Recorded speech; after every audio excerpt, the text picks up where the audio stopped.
Oh,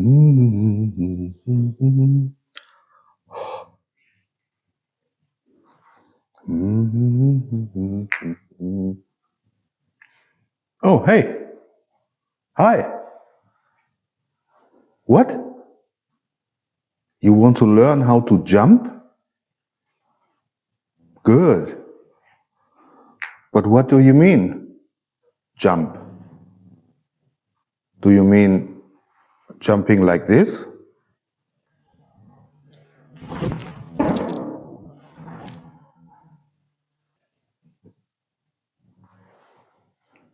Or maybe like this?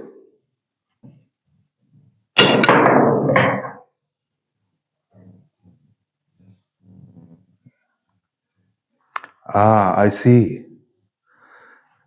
You want to learn how to jump the cue ball properly. Okay, let's get to it.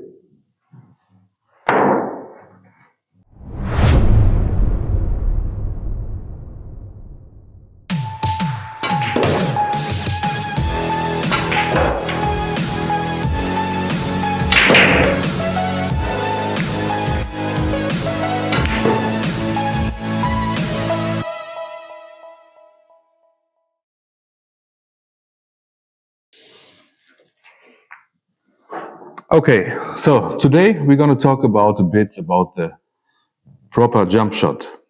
The regular jump shot and not scooping a ball. So, jumping a ball, what does this mean?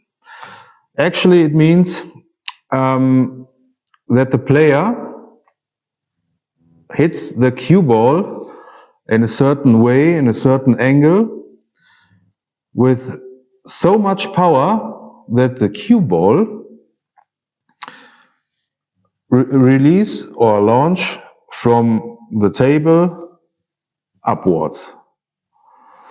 So, to do this, it's actually not that difficult.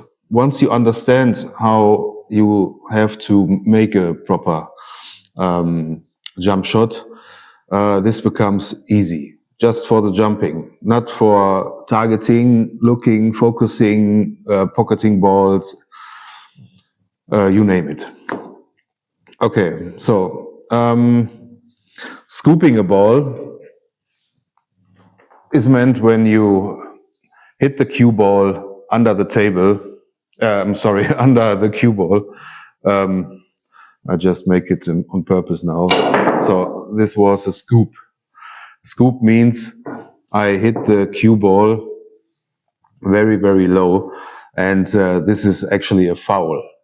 So one of the main reasons why this is a foul is when you scoop a ball on purpose, you have a high risk of damaging the cloth of the table. Because actually you're hitting the table first before you then scoop the cue ball. So this is not a legal shot. This is a foul, and your opponent will have ball in hand in most disciplines. So jumping works and is allowed if you hit the cue ball from the center of the cue ball above. So the whole area above the center is allowed to play with your cue to try a jump shot. Even if you try to make a jump shot and the cue ball doesn't jump as well as you hope it will do, then the hit is not a foul. So back in the days when I started pool, the player were allowed to use only the shaft of a cue for jumping, and I really don't know. When the time came up, they changed the rules that the jump cue has to have a certain length, but only with a shaft it is very, very easy. But today it's not allowed. So I actually don't know the exact minimum measurements lengthwise a jump shot, a jump cue has to have. But I think it was about 1 meter and 2, 1 meter and 4. I really don't know. So that's why today you can get yourself these jump cues. So there are many shots in pool which you can execute with a whole cue, with a break cue, sometimes with a playing cue. But these cues today, these jump cues, are actually made just for jumping. They are very light, so that you have or can create enough speed to hit with the force you need the cue ball. I will show you this. And the second thing is, most of the jump cues today are separated in 3 parts. You have the shaft, you have a short butt, and extension butt. Mine has only 1 butt piece. Actually, I get another one. Just for understanding why some jump cues are splitted at the end, it's because the shorter the cue is while you jump, the shorter the distance between the cue ball and the object ball you want to jump over can be shorter. So, for example, in this case, you need a short jump cue. In this case, you would need a longer cue. It's actually very, very easy. So, okay, now I try to explain how it works, show you some examples, just like always to give you tips to try it out. And believe me, jumping is not that difficult, but you have to do it fearless.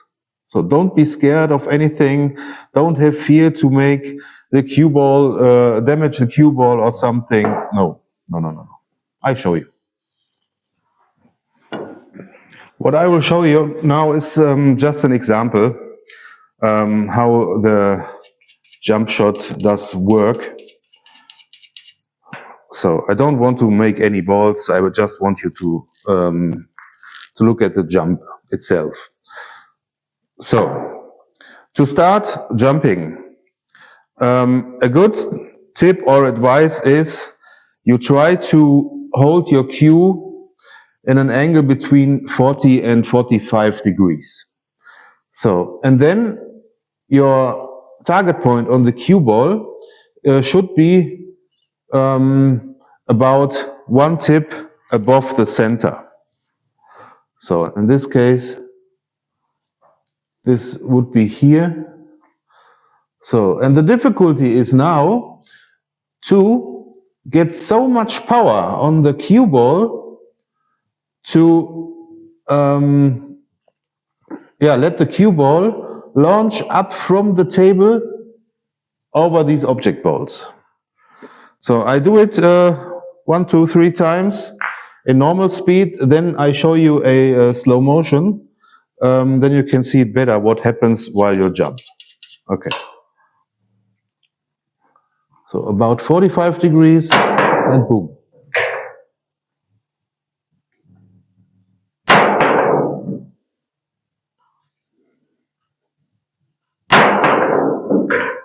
So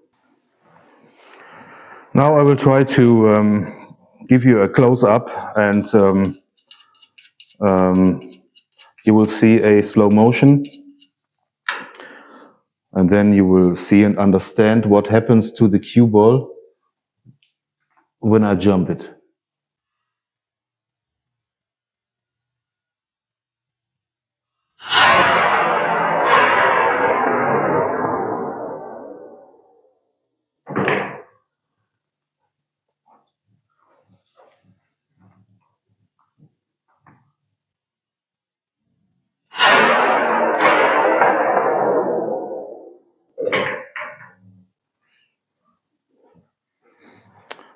The next question is, does the angle you're holding your cue, does have any importance to the shot you will try to make? And the short answer is yes. So just for your imagination, the closer the cue ball, I'm sorry, I need a cue ball. It's over here. So the closer the cue ball lays to the object ball you want to jump over, the higher should be the angle you hold your cue. With a very high and increased angle, you are able to shoot very short distances and the cue ball very high. So the disadvantage is you will not come as far as you sometimes need. So let's say I want to jump over this 15 ball and I take my cue very, steep. Then the cue ball will jump, but, oh, that was not a jump. This was not a jump either. Okay.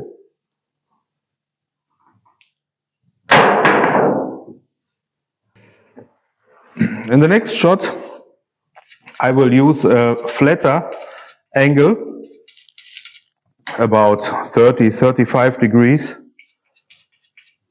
And this gives me the advantage to jump further, but it has the disadvantage I'm not able then to jump high enough for some situations.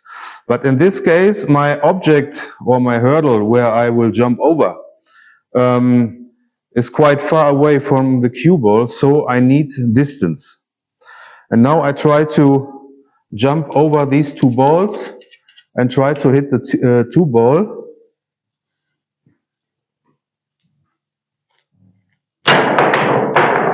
I hit it a bit too hard, but I came over these two balls. I do it once again. It's just an example.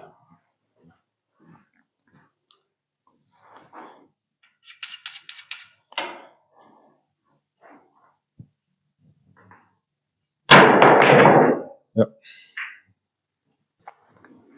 The next question is, when you hit the cue ball so hard to make or create a jump shot, and you have a very stiff cue with an extreme hard tip,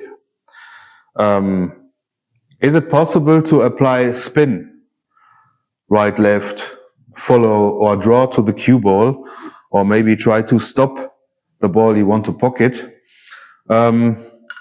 Simple answer is yes, it is possible, but it needs to be practiced. So this will take a bit time.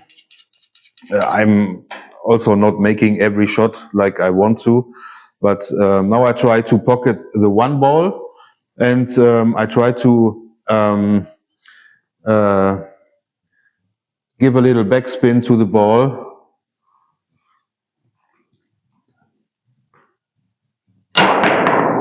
Yeah, backspin was there, but didn't make the ball. And yes, as always, missing is always a part of practice. No matter what rate you have, what kind of Fargo rate you can have, or what APA level, doesn't matter.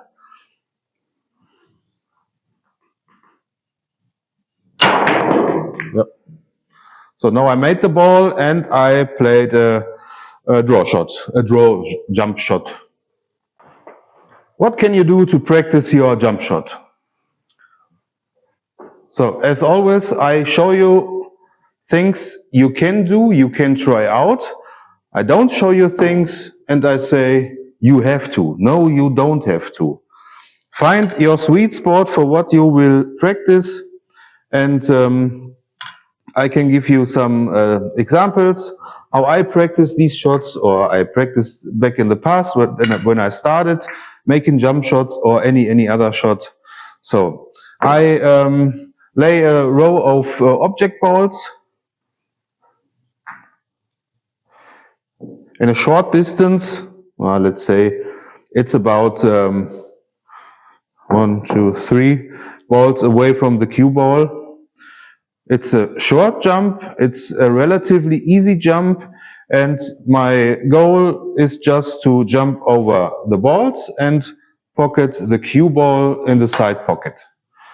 So you always lay it straight to the pocket, just focus on the pocket, don't watch on the object balls. You go down, try angles out, and then boom.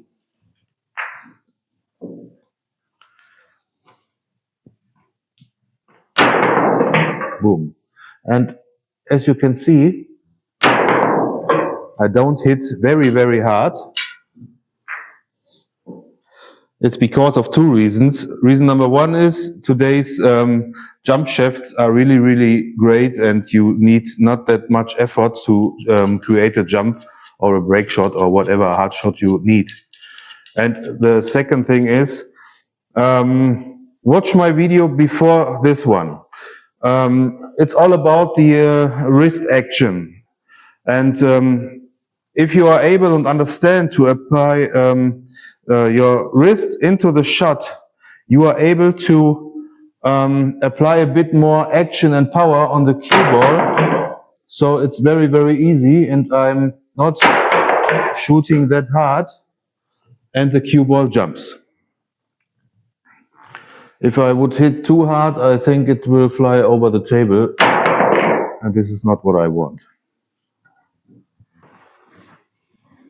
So let's say this exercise was step number 1. So now you start with step number 2 and increase the distance from the cue ball to the object balls where you want to jump over about 1 ball width. So the jump still the same, but your hurdle is far away as it was before, and same thing here.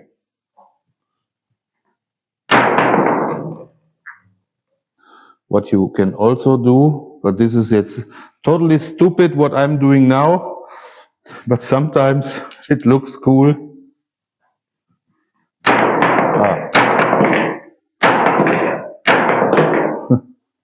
It's like the machine gun shot you see in snooker trick shots. Okay. So, but like in many other shots, try to increase distance not too early. Shoot easy balls for the beginning, and once you feel comfortable doing them and you have a great ratio of making the shot, then increase it a bit. Give yourself time, be patient, and everything will be fine. So today it was a bit shorter, and it's also because of the difficulty of a jump shot is not that high. When you are not familiar with a jump shot, you have never played a jump shot or tried a jump shot, and you see players making jump shots, it looks, wow, how do they do this? And once you understand the physics and how to apply the needed power and where to hit the cue ball, everything's fine. So it's just like many, many other balls, or you can compare it to other sports. You have to learn it, you have to try it, you have to get comfortable with it, and then it will be natural for you. You will, in every shot you practice in pool, you will build up a mind-muscle connection, and so every shot will be familiar at one time. But it needs to be practice, and you have to be patient. This is the only advice I can give you. I will not say do this, do that. No, but be patient. Give yourself time. try to develop your game, your mind, your understanding of the game, and many things will become easier as long as you are honest to yourself. That's it. So, like always, if you like my content, please like and subscribe. And yeah, next time I think I will do some masse shots or professional position play. Yeah, stay tuned. I'll be back. Have a nice day. Bye.